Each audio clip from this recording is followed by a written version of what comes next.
Hello guys, welcome back to the channel Barcelona Business. It's been a while since I uploaded a video. I've been kind of busy with school and stuff like that, and yeah, I'm just happy to be recording again. This is the first time I've been able to record. I'm gonna try and make this a regular thing. So I am basically today. I'm just here to basically just go a rundown on Barcelona news, what's been going on, transfers, results, and other things behind the scenes. And basically, it's been a while, so let's crack on to it.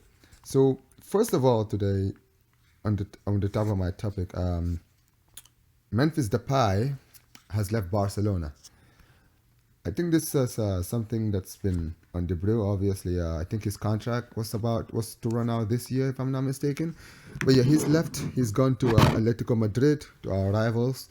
Um, so basically, it's a £3 million deal with a £1 million extra, and he signs a 2-year deal at Atletico, which is very interesting. Atletico have they've had actually quite a surprising amount of play strikers who've gone from you know from Barca to Atletico, and to be honest, they've had a lot of success. I mean, obvious one is David Villa, who one of my favorite strikers at Barcelona. He went to Atletico. I think he was only there for a season or 2 seasons. Yeah, and he actually won the league down there. And and obviously Antoine Griezmann is another one. We obviously bought him there, and he's gone back now permanently. And as far as Memphis Depay goes, it's kind of sad that it didn't work out, really, because he was actually a player who I really, really, really rated, especially when he was at Manchester United. He didn't really have a good season down there, but you could see the talent, and obviously, yeah, I was very, very happy when we got him, honestly. But to be honest, I was happy, but I didn't think that he would be quite the player that we were looking for as far as strikers were concerned. And I felt he was more of a Koeman signing than a club signing. And, he definitely had a good start to the season last season. I think he scored like 10 goals before. I think, if I'm not mistaken, he scored like 10 goals. But he definitely wanted to make it work, and I wish it would have worked out. He's gone to Atletico now. I hope Simeone. He's now been having a good season. I think they definitely needed a player like Memphis, because obviously João Felix has gone to Chelsea. He doesn't seem like he wants to stay. Antoine Griezmann hasn't really been the same player since he's come back. Morata, same thing. He has definitely not really made any impact since he's gone there. So I think Memphis would actually be a good signing. I'm gonna be honest. I think in the way that they play, with Antoine and Depay, I think we can see the best out of Depay at Atletico. And obviously, he's gone to a rival team, but it's no really no hard feelings. He never really complained. He definitely he it just says something that they couldn't work out, unfortunately. And basically, Barcelona, we at least got some money out of him. It was better than letting him go for free. And hopefully, good luck to him at Atletico. I hope he has a good time down there, and and I hope he can do well for his career as far as he's concerned. And as far as we're concerned, what do we do from now? Because now, basically, now it's Lewandowski, and there's reports that Aubameyang could be on his way back. I don't really know about that, to be honest. Obviously, when we got him last year, it was definitely a steal, but he's not really done much since he's gone to Chelsea. And I know, everyone's going to say, well, he didn't do much at Arsenal when we bought him. I just think that maybe we should try and integrate some of the players that we have. And by the way, I don't want to forget to mention this, but there's been a lot of talk since we've signed, since Atletico signed Memphis, that apparently we are about to sign Carrasco. I don't know for certain if that's gonna happen, but there's been a lot of talk that that could happen. Now, if that did happen, it's going to be very, very interesting because obviously we have a lot of wingers in our team. So we have obviously Ansu, we have Rafinha, Usman Dembele, Ferran Torres. Um, I mean, even if you look go down the pecking order, you've got Abde, who I know he's on loan. He's another guy that we have. What's going to happen to him? And it's very interesting if we get Carrasco really, because as far as our wingers are concerned, I think Ansu is very talented. He definitely I think his injuries last season and the season before have definitely tailed his career, unfortunately. And listen, I'm not gonna be too harsh on the kid. He's still 20 years old. He's still a young man. He still has a lot of time to improve. And Usman Dembele, he's one of the most frustrating players for me. He's so talented, but unfortunately for me, Dembele, I'm not gonna lie, and this is just my opinion. I've never really seen the talent that people talk about with Dembele. I'm not saying that he's not. I think he is talented, but people try to compare. When he was a young kid and people were comparing him to Mbappe.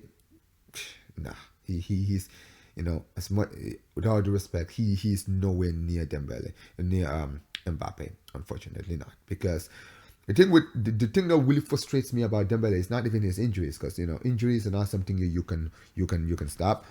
What really really frustrates me with Usman is that he is just he's one of the most frustrating footballers I've ever met, in that he has the talent and sometimes he shows it, but he can just go out of games. And there's been a lot of people who obviously they were hyping him up, putting all the stats, 15 assists. And listen, at the end of the day, I don't judge my games through stats. I watch the games. I watch every single game. I see what these players are doing. I watch this. I watch the Super Copa against Real Madrid. You look at what Gavi was doing. Look at how incredible this kid, man. It's ridiculous. Like, he's 18 years old, who was played out of position and basically spent the whole time terrorizing these experienced Real Madrid players. And I look at someone like Gavi and the intensity that he shows, and like with Dembele, what really frustrates me when you watch him is that he tries to do too much. He's so talented, he can move around, and sometimes his IQ is so terrible in that he doesn't know when to shoot, he doesn't know when to cross. He obviously has it in him, but he overthinks stuff, and that's what really what frustrates me about him. And as far as Ferran Torres is concerned, honestly, I have no idea why we signed him. I'm not gonna lie. When we signed him, I was a little excited because there was a lot of hype on him when he went to Man City from Valencia. So when we signed him, I thought, you know what? Especially when I watched him in the Euros, I thought, he's coming to Barcelona. He's gonna get a lot of chances, and he started well. He started well in life at Barca, but he just seems like he's just shut out of confidence for me. He seems like he doesn't really have a lot of confidence in him, and it's kind of frustrating because we're having to over rely on Lewandowski, who's been basically doing the goal scoring alone in that attack, which is frustrating. And most of our midfielders, you look at obviously Pedri, Gavi, De Jong, they've definitely been doing well, and hopefully everything continues and improves. We definitely need more in our attack. I'm not saying we need more attackers, but I basically mean we need more from our attackers, not just assists. We need goals from our wingers. And the guy who I was definitely looking at in that team to be the goal scorer for me was Ansu, but obviously he seems like he hasn't really fully recovered from his injuries, and hopefully he can come back and do better. All right, and to go to another news, let's talk about another player who we signed in the summer. I mean, I think more than one, but basically this is a guy who I honestly I don't even know why we signed him. Obviously there's been reports from esports tree that despite the fact that Xavi doesn't really rely on this guy, he doesn't seem to want to leave the club. And basically, his contract runs out at the end of the season, but he's insisting and he doesn't want to leave. And honestly, I don't know why, because it's actually it's one of the it's one he must be one of the worst signings we've ever had, and we didn't even buy the guy. I'm talking about Hector Bellerin, in case you guys are wondering. He's been useless. Like, I'm not gonna lie, when we signed him, I just this is one of the few things that I was frustrated about in our transfer window. A lot of people were talking about the players we signed. People were talking about Lewandowski. People were talking about Kunde. And obviously those guys were good signings. But and Kessie was another one who I really really rated. But then guys like Marcos Alonso and Hector Bellerin is just one of those things that for me just never made sense. And the Bellerin one, especially because he was dreadful at Arsenal. I know he had a good season. People are going to talk about what he did at Betis, and that's the thing. That was his level. That's where he needed to stay. I have no idea why we signed him, because at the end of the day, we've signed this guy. I mean, the fact that we're having to play Araujo and Kunde out of position, we're having to play them at right back when we have a right back in Hector Bellerin, just shows you how much Xavi doesn't rely on him. And basically, Bellerin doesn't want to leave. I mean, I don't know why he doesn't want to leave, because at the end of the day, his contract runs out. But what are you gonna do? But that's been another one that's really been a dud for me. So I don't really know why we've signed him in the first place. He was never going to dislodge any player that we had here. I mean, I guess that doesn't say much, because the other guy who's on the right is Sergio Roberto. We definitely really need to look at our right back position in the summer, or even in this winter if we can. There's a lot of players. I think one player that I definitely rate and I think that we should look at is, funny enough, he is a former graduate of Barcelona's academy, La Masia, Alex Grimaldo, who plays at Benfica. He is one of the best attacking fullbacks. He's an assist machine from right back. And literally his contract runs out at the end of the season. So I don't know why we're not, why we didn't go for him, because he would have gone for cheap. But and there's been a lot of talk that we were once linked with him back in the Bartomeu days. Basically, we wanted to sign him, but basically there was this rule that existed back in the previous regime where if a player who was in the academy left, he wouldn't be signed back. I don't get it. But this was basically in the Bartomeu and Rosell era, in case everyone's wondering. But Alex Grimaldo has talked about how he wants to come back and play for Barca one day.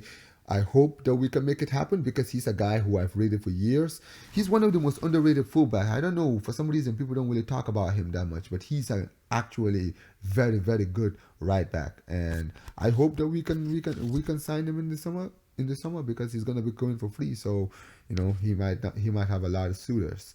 So definitely we need a clear out. We need a clear out. And the problem is, and this is the issue with our financial problems, is that with all of these issues that we have, we're not helping ourselves with some of the signings we're making. We need to make smart signings. At the end of the day, someone like Lewandowski was the guy that we needed. He's an elite goal scorer, one of the best goal scorers to ever play the game, right? Signing him was a no-brainer.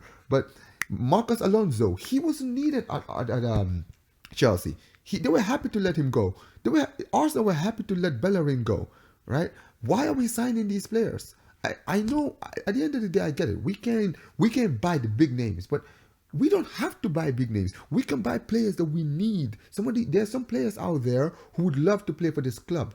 There's some players who would love to play for this club, and they would be cheap. I'm looking at some of these teams that are signing players for less than 50 million. And we're having to buy some of these players for this ridiculous amounts of money.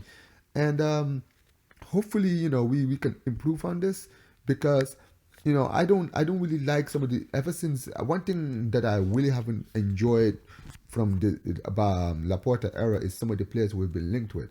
I mean, we tried to sign Aspilicueta. There's reports that we could be signing Gundogan at the end of the season. Don't get me wrong, Gundogan is a great player. He's a great player. But Midfield is not our problem. Our midfield is not even our problem because at the end of the day, if Gundogan comes to Barcelona, we already have Gavi and Pedri, and you know that Xavi is not going to get one of those two guys out of that midfield. We all know. At the end of the day, this is our system, right? So I don't understand. We're being linked with players like Jorginho. I'm sorry, Jorginho. No, no. Jorginho should not be in my club. I'm sorry. He is not the kind of player that we need. Where is he gonna play in the basket role? I'm sorry, he's not been good enough for Chelsea. What makes you think he's going to be good enough for us? Everyone is going to say, oh, well, the system, maybe he might work well in the system. No, he doesn't work well in the system. Okay? He's a certain type of player. If you want to get the best out of Jorginho, you need to play the team around him. That is what Italy did when they won the Euros. This is what they were doing in Napoli. When they were playing in the midfield, they gave him the ball. He was the guy that was starting everything. At Chelsea, he doesn't have that role. That's why he goes missing. And at Barcelona, he's not going to be the main man. So he's going to go missing in those games too. Why would we sign Jorginho when De Jong can play in that position? At the end of the day, we all know Busquets, he's basically done. I don't think, I'm almost certain that he's not going to sign a contract. He's going to be off to the MLS, right?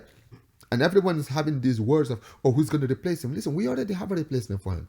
At the end of the day, when De Jong was playing at Ajax, he was the number 6. He was playing the Busquets role for them. And he was one of the best players. That's why we signed him. But we've never played him in that position. When he plays for Holland under Van Gaal, he's playing that position too. So why is it that we can't trust him to play in that position?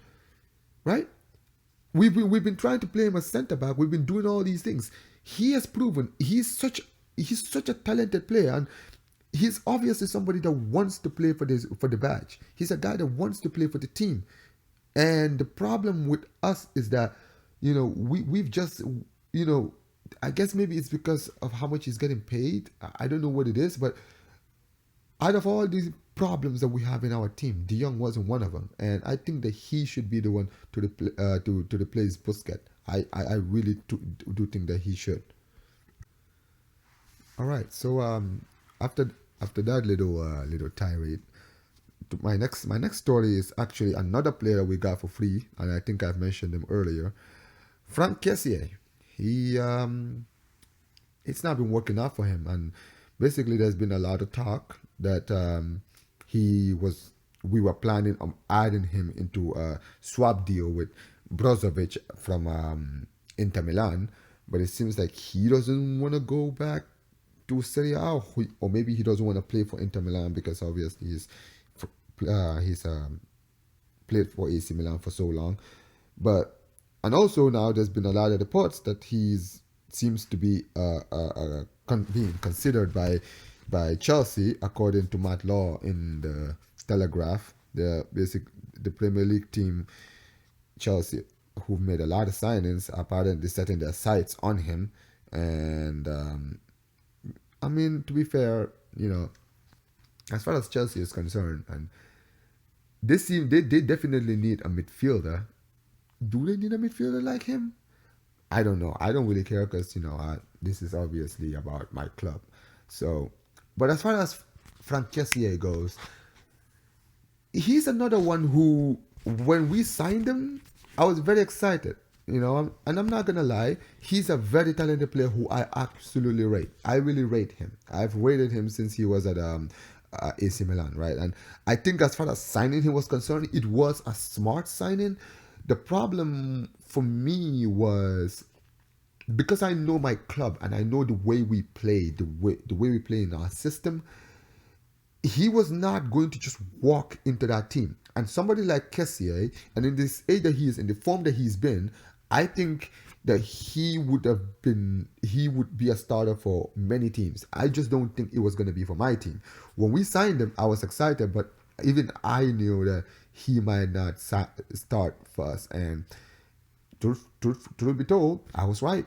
At the end of the day, Gavi and Pedri have not been stopped. They're still doing their thing. They're still incredible.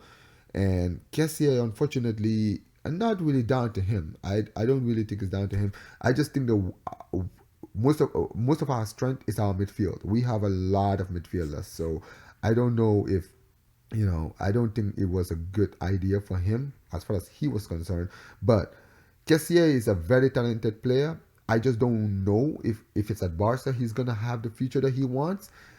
Will he stay? Probably not. I don't know. Maybe, I don't think that he would want to stay and play second fiddle to those two. I could be wrong. I mean, I'll be happy for him to stay. It would make us better. But as far as he's concerned, I don't think that he will want to stay. And hopefully, this can be resolved. If we're gonna sell him, how much will we sell him? Um, that's not really. I don't really know. I mean, he's very very young. He's still a young man. I think he's like 26 years old. So he's still young. I would say, we should be able to get some money for him. Absolutely. But will team, if it's Chelsea? I mean, if it's Chelsea, we can just milk the hell out of that. I don't know, because Chelsea they've just been spending money. Like Todd Bowley has been basically just splashing the cash everywhere. So I don't know. As far as his value is concerned, I'm not really sure. Um, and to be fair, his market value is 35 million, and hopefully for him, this can all be resolved, because he's only made 8 appearances for the club, and I don't, and for a guy of his talent, I don't think that he would be very very happy with that. But yeah, hopefully this whole situation can definitely be fixed soon. Obviously, Chelsea is the one that's linked. There's been tiny links here and there. Apparently, Tottenham is another one that wants him too. And obviously, I've mentioned earlier about the swap deal with Inter Milan for Brozovic. But hopefully, this is something that can be fixed very, very soon. And if we are gonna sell him, I hope that we can get some money for him. We definitely need it in the point that we are in right now. Um, but hopefully, everything can definitely be fixed. And finally, just a little bit of a. I know it's a little late. The last time we in the Super Cup we played Real Madrid, I watched the game, and what a game it was! I'm not gonna lie, I was very very surprised. El Clasico is always a great game, as for everyone, but especially for Barca fans like me. I'm always happy to beat Real Madrid, and we played so well. I'm not gonna lie. Obviously, I know my team, but I was really, really, really surprised at how bad Real Madrid were. They were trash. I don't know if it was because we were very, very good, but they were very, very bad. And Gavi, oh my lord, that kid is like, there's just no amount of of praise that I can give for that kid. Like he's just on another level. Obviously, people would make the comparison between him and Pedri. You know, is ridiculous for me, because obviously for me, I think Pedri is miles off. Pedri. I mean, maybe Gavi is incredible. Don't get me wrong, but Pedri he's just a baller. He's just a baller, and but Gavi, he's another one. Like he is a workhorse. Like that guy doesn't stop. He just moves. He's ready for everything. He's ready for a scrap. He's ready to run. You can tell he plays for the badge, and that is why this is the kind of players that we need in our team. We don't need missionaries anymore. Like this is why, like, one thing I can give Xavi is that he's given a lot of opportunities to these kind of players. These youngsters who can perform in these kind of games and put themselves out there. You know what I mean? And hopefully we can capitalize on this in our next game. Obviously, we're back tomorrow. We're back tomorrow on Sunday when we're playing Getafe. Yeah, like I said, we're playing Getafe this week, this Sunday. We've definitely been very very good since we've come back from the World Cup. I will definitely say that. I think I've seen a lot of improvements in our performances. We've been getting the results. It didn't really start well. Hopefully, we can continue to capitalize in the form that we've been in, especially in the classical win. I hope we can take that and we can perform, because Real Madrid, they look like they're there for the kill. They have really been poor. In the Super Cup, when they won on penalties in the semifinals, we beat them in the final. They were I mean, obviously amazing comeback for them, but they were on the brink. They were 2-0 down before in the first half against Villarreal. They came back, kudos to them, but they haven't been in good form, and we need to capitalize on this. We need to start performing. We need to be like wolves. We need to be like a pack. Every time these moments come when they drop off, we need to be there to capitalize and continue the good form. Obviously, we're top of the league. We're Yep, 3 points ahead, and higher goal difference. We're definitely there. We need to continue and capitalize and make sure that we stay there and perform against Getafe. We're playing at home. I'm expecting us to win.